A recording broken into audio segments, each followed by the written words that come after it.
Okay, so we were just going to start with where were you raised? Okay, I need to go back a little bit and take you to Germany prior to World War II.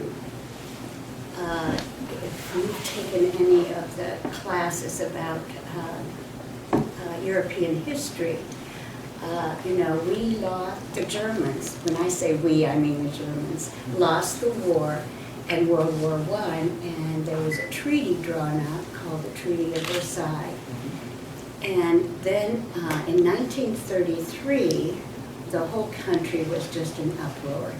And it was in such economic state that a person like, and you've heard of him, Adolf Hitler, started his proceedings in government.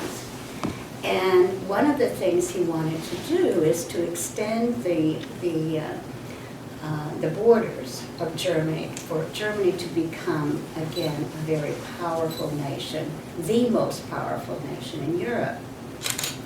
One of the things that he allowed was he allowed German people to resettle. And in resettling, he gave them property in areas like Poland, Ukraine, Lithuania, Estonia, Latvia. And that's what happened to my mom and dad. In 1939, they were married. And so he gave them land in Poland. And it was like homesteading in our country in around the 1900s. And so the people that he took the land from and gave to us became our servants. And that was in Poland. The name of the village is Góra Wojciechowska. Not necessarily rememberable, but that's where we were settled. And that's where my sister was born, and that's where I was born. And then, of course, my dad had to go to war.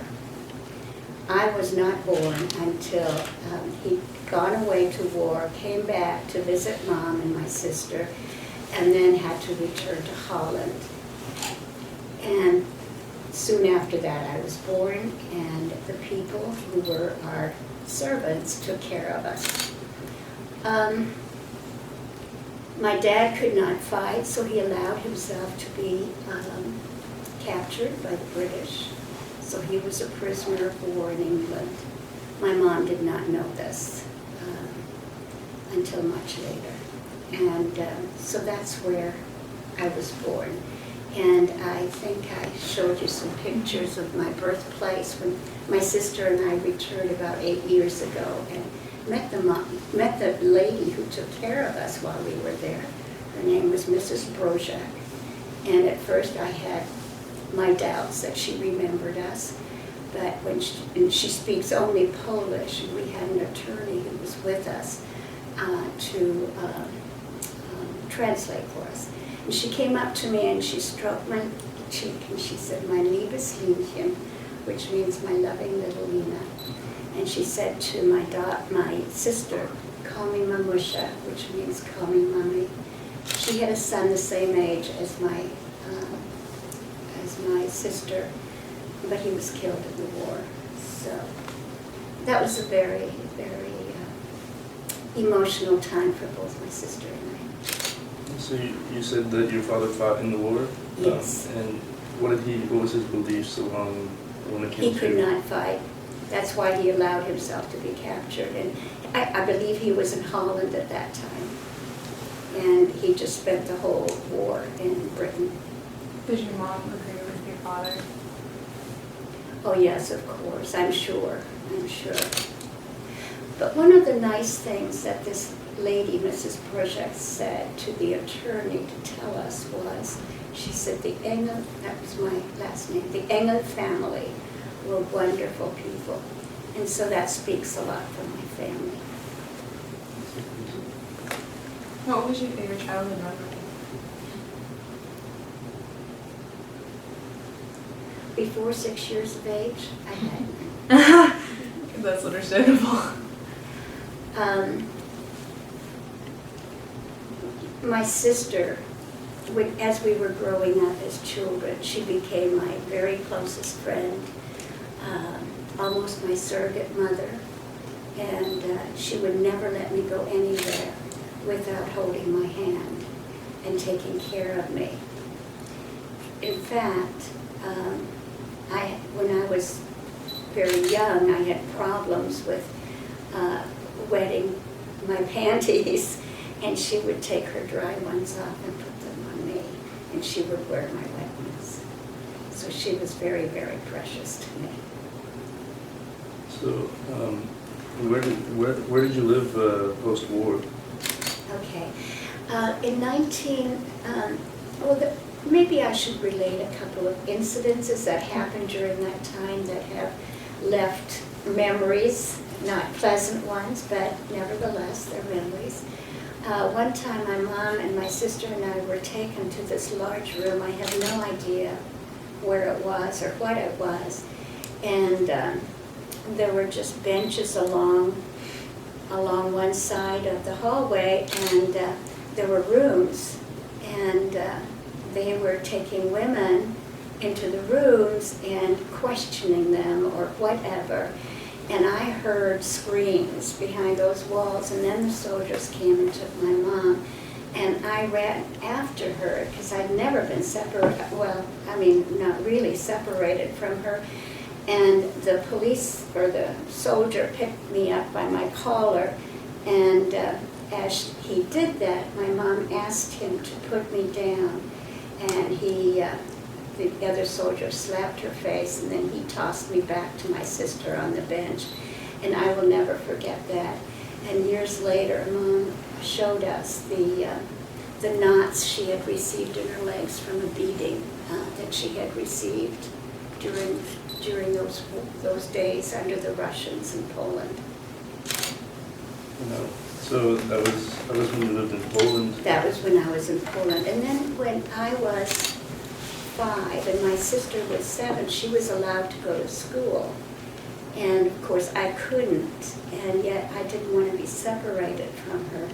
So I went with her, and they had the country-style row desks. You had a bench, and there was room for 4. Well, I was the 5th. And so the teacher said, how old are you? I said, I'm 5, but I'm very smart. And he says, you can't stay. And I said, I'm not going to go. And so not long thereafter, I was thrown out of the classroom. And that really hurt me a lot. And I'd start just playing by myself because I knew I couldn't have Polish friends. Germans weren't popular in Poland. And so I had no friends to play with, so I played by myself. But what I did is I got some of my sister's resources, and I started teaching myself to read in Polish. And then one of the things that the Polish mandated was that all German prisoners had to take Polish education. And so they had to go to a night school. And so now and then they'd come over and I'd help them with their reading, and they thought Mom had helped me memorize it, but my mom could not read Polish. So I did speak and read Polish, and after all, that was my first language. Yeah. To this day, I do not speak Polish. That's interesting. So did you live in Poland after the war ended? Yes. I was born after the war, and we were not released until 1950. But in 1949, my dad was released as a prisoner of war for Britain, and he had come home to live with my mom's sister who lived in East Germany, and that's communist Germany now. So then she tried to escape in 1949, and I still have the little net basket, I'll show you later maybe, that she put all her belongings in. And she put some food, etc., and put them in a cemetery, and hid them in a cemetery, thinking that if we didn't get through the borders, at least we'd still have our food. Well, the food was gone, and my mom was beaten and we were ridiculed, and things became very, very hard for us at that time.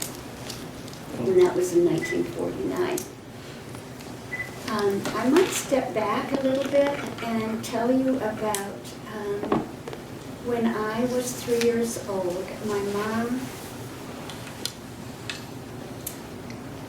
when we were put in a concentration camp to begin with, it was a large warehouse with bunk beds, and there were lots and lots of women and children.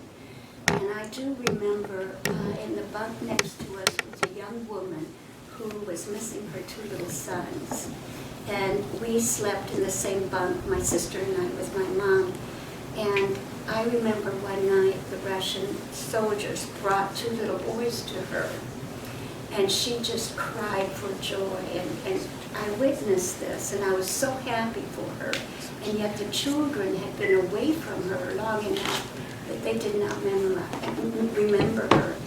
And so they didn't want to stay with her. And I remember how sad I felt for the boys and how sad I felt for the mom not being able to have this relationship with her 2 sons like I had with my mom.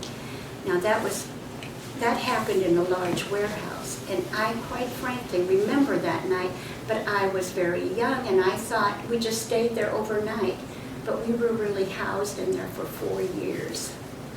And so then after that was disassembled and women were able to choose more, one of the things that my mom was given a choice of is to be the chef in the Baron's kitchen.